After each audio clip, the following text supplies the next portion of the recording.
예, 안녕하십니까. 송은근 목사입니다. 우리가 어제 이제 돌아가신 이건희 삼성 회장을 한번 생각해 보면서 우리가 한번 정리하고 영원히 기억해야 될 부분들을 몇 말씀을 나누고자 합니다. 이 이건희 회장이 인류의 그 숙명의 나라에서 세계 인류의 그 DNA를 심어준 그런 그 회장으로서 우리에게는 영원히 정말 우리 민족의 역사에 기억이 되어야 될 그런 참 분이라는 생각을 합니다. 우리가 해외 여행을 다 많이 가는 가운데 갈 때마다 이 삼성전자 이런 그 간판들이 얼마나 그런 그 물건들이 우리가 갖고 가는 또 휴대폰들이 얼마나 그 긍지와 자부심을 우리에게 심어 주었는지, 우리가 세계 인류의 이제 선진국의 국민으로서 당당하게 자부심을 가질 수 있게 그 만들어 주었던 그 사람이 바로 삼성의 그 이건희 회장이 아닌가. 참 이런 생각을 하면 참 아쉽고 감사한 감사한 것이 많습니다. 우리는 언제나 메이드 인 코리아는 항상 싸구려로 삼류 취급을 참 받아왔던 그런 것인데, 우리 생애에 있어서 오늘 이마만큼에 올라올 수 있도록 만들어준 선진국과 일본을 항상 모방했던, 따라만 다녔던 그런 그 이루의 삼류의 나라였었는데, 이와 같이 앞장을 서주었기 때문에 이건희 회장을 우리가 잊어버릴 수가 없고 또 감사하지 않을 수가 없죠. 이렇게 그 세계 1등의 DNA를 심어준 그런 그 대한민국의 기업을 세계 정상에 오르게 해주었던 것이 바로 창조적 파괴, 그리고 끊임없는 혁신, 이노베이션이라고 그저 신문과 방송 모든 곳에 그런 말을 우리가 많이 들어서 정말 새로운 세계를 개척해 나가는 데에 새로운 바람을 일으켜 주었죠. 그때 당시 이 분이 45세인가 2세 경영자로 물려받을 때만 해도 이 삼성도 세계 시장에서는 존재감이 없었습니다. 심지어 국내에도 1위 기업도 아니었습니다. 그런데도 이 회장이 취임과 함께 삼성을 세계적인 초인류 기업으로 성장을 시키겠다, 그렇게 공언을 한 것이 그 허공에 한 것이 아니고 정말 그렇게 되어진 놀라운 기적을 일궈내었습니다. 이건희 하면은 지금도 떠오르는 장면이 바로 마누라와 자식을 빼고 모든 것을 다 바꾸라 하는 그것이 그의 최고의 말이었죠.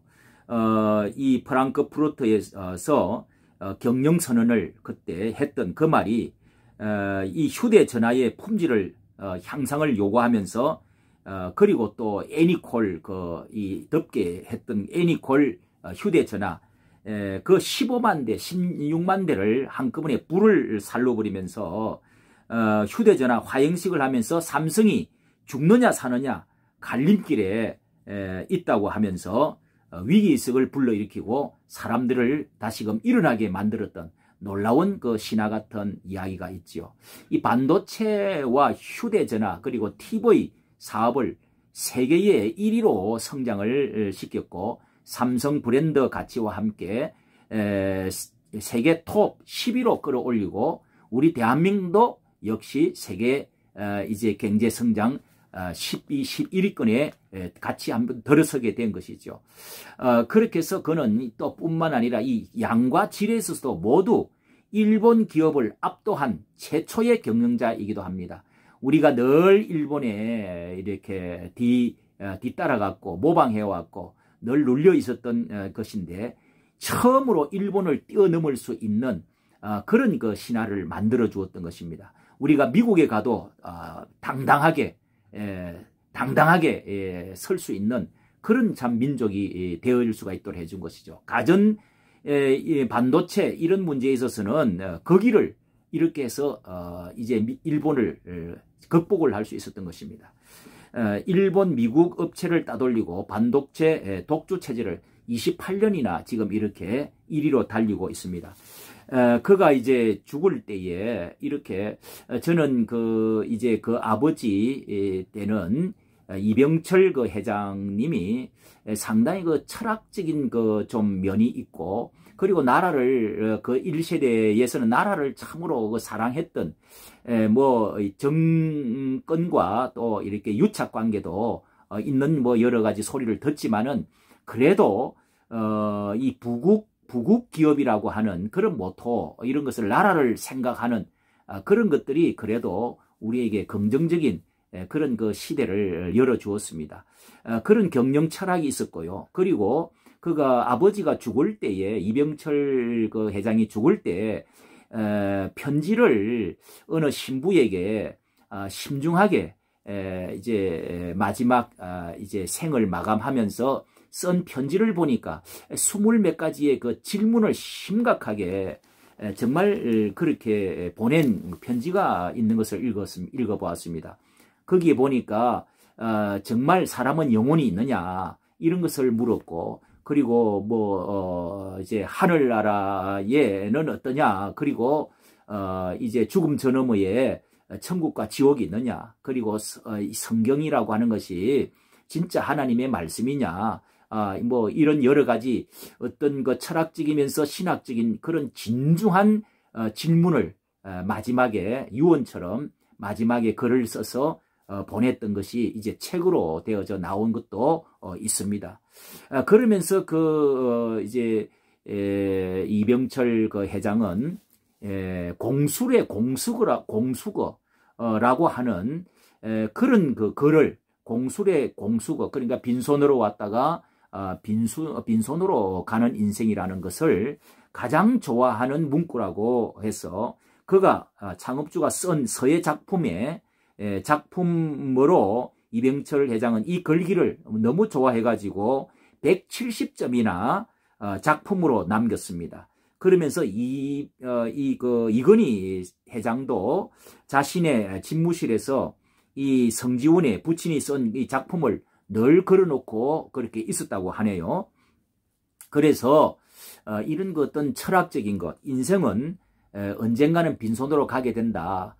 이것이 그러니까 적당하게 놀고 먹자 하는 것이 아니라 이 인생이 빈손으로 왔다가 가는데 무엇인가 이 세상에 무엇인가 남겨놔야 되지 않겠느냐 하는 그런 그 새로운 것을 창출하겠다는 의지를 보여주었다는 것입니다.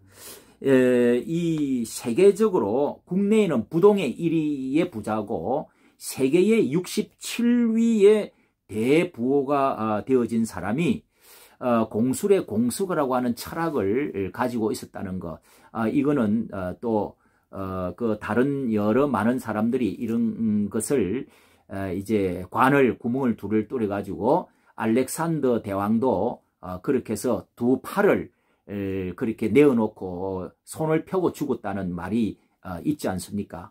그런데 이 장례식도 공술의 공수거라고 하면서 한국 최고의 그 부자가 조용한 장례식으로 가족장을 해달라, 이렇게 주문을 하고 오늘 그 신문 광고에도 발표를 했습니다.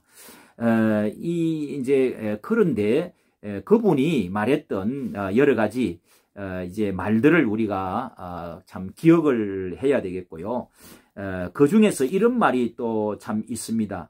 200년, 300년 전에는 10만 명, 20만 명이 군주와 왕족을 먹여 살렸지만은 21세기는 전체 한 명이, 천재 한 명이 직원 10만, 20만 명을 먹여 살린다.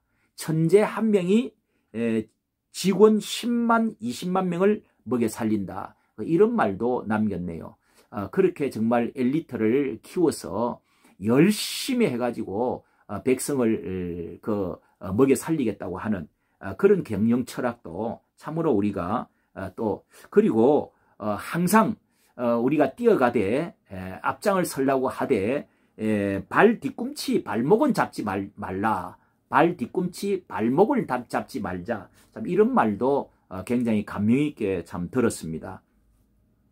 그렇습니다. 그런데 특별히 제가 이분 삼성 기업이 이제 얼마나 사회에 환원을 하고 얼마나 사회에 기업이 좋은 일을 많이 했는가 이런 것들을 좀 찾아보니까 크게 눈에 띄지는 않는 것 같습니다.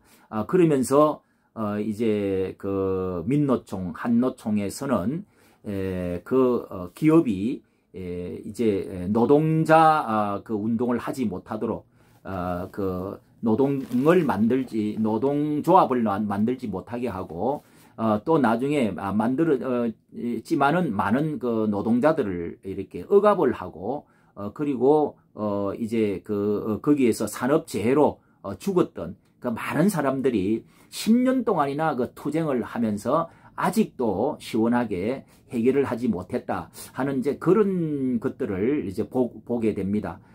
그리고 우리가 얼마나 많은 이 돈을 많이 벌었다고 하더라도 얼마나 사회에 환원을 많이 하고 사회에 덕을 많이 끼쳤느냐 이런 것들은 성경에서도 정말 사람은 우리가 빈손으로 왔다가 빈손으로 가는데 우리 기독교인들은 하늘나라에 두 가지 성경에서 말합니다. 두 가지를 하늘에서는 묻습니다. 네가 생명책에 기록이 되어 있느냐? 생명책에 정말 이 세상에서 죄의 문제를 해결하고 예수 그리스도의 믿음으로 구원을 얻고 그 피로 죄 씻음 받고 용서를 받고 하나님의 자녀 백성이 되어서 생명책에 기록이 되어져서 그러면서 죄인으로 오지 않고 의인으로서 천국에 들어올 수 있느냐, 생명책에 기록이 되어져 있느냐 하는 것을 묻고, 두 번째는 행위책이 있는데 행위책에 얼마나 하나님이 창조한 이 세계의 모든 것을 빌려 쓰고 생명 풀 한 포기도 내 것은 없습니다. 우리의 육체와 영혼과 이 모든 세상이 창조주 하나님 것이었는데 그것을 빌려 쓰고 사용하고 있다가 돌아와서 하나님을 위해서 무엇을 했느냐 하는 것을 묻는다는 것입니다. 그것을 상벌 심판이라 이렇게 말을 하고 있는데, 하나님께서 천국에도 하나님께서 상벌 심판이 있는데 얼마만큼의 집과 얼마만큼의 상을 줄 것이냐 하는 것들이 하나님이 이제 그것을 심판대에 우리는 다 서야 된다는 말씀을 합니다. 고린도전서 3장에서는 그런 말씀을 하지요. 사람이 모든 터 위에 집을 짓는 것과 같다. 집을 짓는 것 같은데 어떤 사람은 금이나 은이나 보석으로 집을 짓고 또 어떤 사람은 나무나 풀이나 지퍼로 집을 짓는데 마지막 날에 하나님이 사람의 각자의 공력, 사람들의 공로를 따라서 어떻게 살았느냐의 공로를 따라서 마지막에 심판을 하는데 불사름으로서 심판을 한다는 것입니다. 불로 한번 태워보면은 그 사람이 어떻게 살았는지, 이것이 금이었는지 보석이었는지 은이었는지 알 수가 있다는 것입니다. 동이었는지 알 수가 있다는 것입니다. 그런데 짚이나 풀이나 나무로 만들어진 그런 인생은 그거 타고 없어진다는 것입니다. 아무렇게나 넓은 길로 그렇게 살았던 인생. 그러니까 우리가 이 세상에 살면서 하나님의 영광을 위해서, 하늘나라의 상급을 위해서, 하나님을 위해서 어떻게 물질을 쓰고 했느냐에 따라서 하늘의 보화가 쌓여진다고 마태복음 7장에도 말씀을 합니다. 아무리 많은 돈을 벌었다 하더라도, 아무리 이 세상에 다 부귀영화를 가졌다 할지라도 하늘나라에 가서 어떤 판결을 받을 수가 있느냐 하는 것들을 한번 생각해 보게 되어지는 것입니다.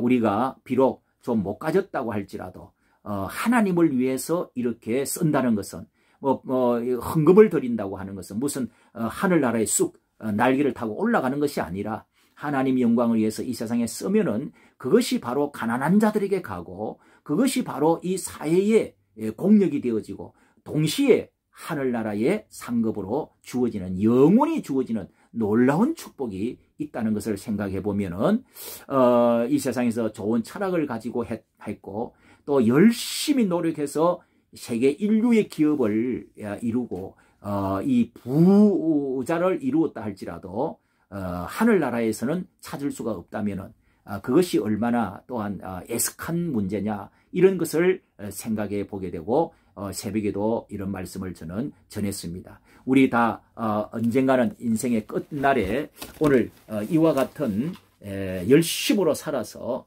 정말 하나님을 위하여, 이 이웃을 위하여, 나라를 위하여 정말 남기는 그런 그 사람이 되어야 되겠다는 생각을 다짐합니다. 감사합니다.